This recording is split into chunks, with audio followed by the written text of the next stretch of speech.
Hey everyone, Mah-Dry-Bread here. A lot of people have been asking me this year if the Guild 3 is good yet, so I decided I'd make an update video on the status of the game. Well, I've got some good news. The game is rapidly getting much better. This is because the publisher has taken Golem Labs off the game and put Purple Lamp Studios, a development studio who's actually able to both identify and accurately replicate fun into the game. The result? Well, Purple Lamp has only been working on the game for 4 months, and not only is it the most stable it has ever been, but it feels the most like a Guild game.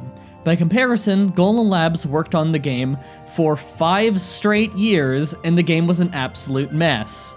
I'll link my most recent time streaming of the game in the description and in a card on the top right if you want to see just how glitchy it was under Golem Labs, but what I'm about to say is going to sound hyperbolic. I just need you to trust me when I say this, and any of you who played the game in the Golem Lab days will agree with me. Almost nothing functioned as intended. I don't just mean every game mechanic, I mean every screen. I found a way to crash on the settings menu, the restart button just closed the game and it wouldn't restart it. On character creation, points weren't reset properly so you could have unlimited skill points. You could open a prototype trade menu with a keyboard shortcut that they didn't intend for public access.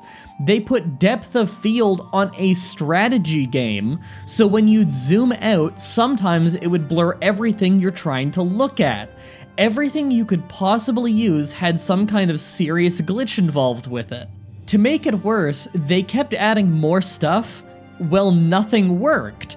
They weren't fixing anything. They'd cause as many new problems as they'd fix, then they'd just add a map they made that you'd never play because the game was still devoid of fun.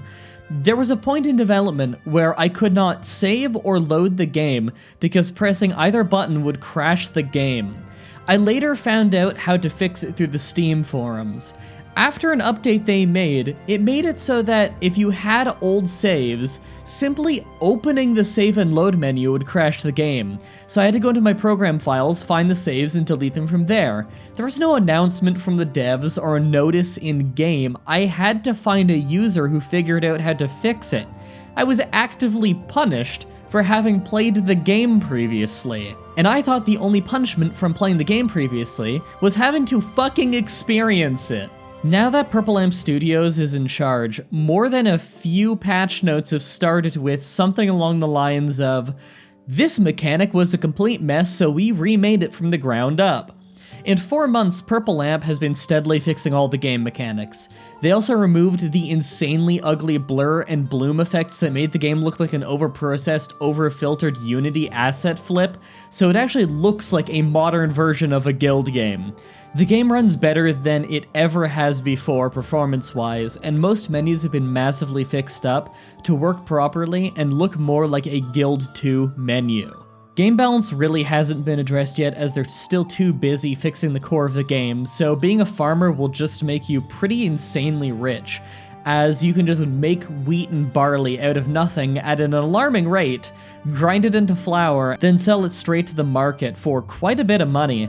Honestly though, it doesn't bother me because at this stage of the game's development, it gives players a fast way to experience the later game stuff.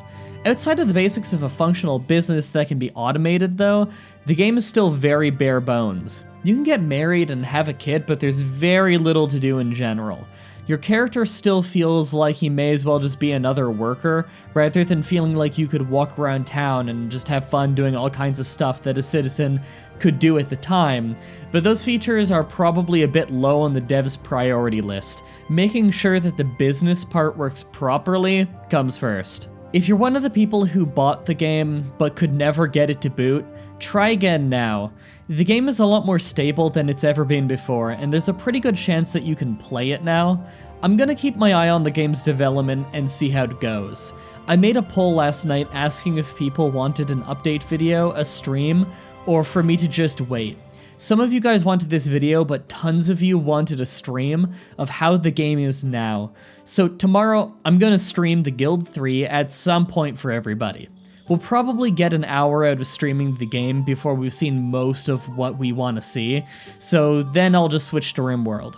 The stream will be recorded and put on YouTube afterwards. I'll also be streaming some RimWorld today, so look forward to that. If you want to be notified of my streams, then you can follow me on Twitch, join my Steam group, follow me on Twitter, hang out in my Discord, or obviously subscribe to me on YouTube.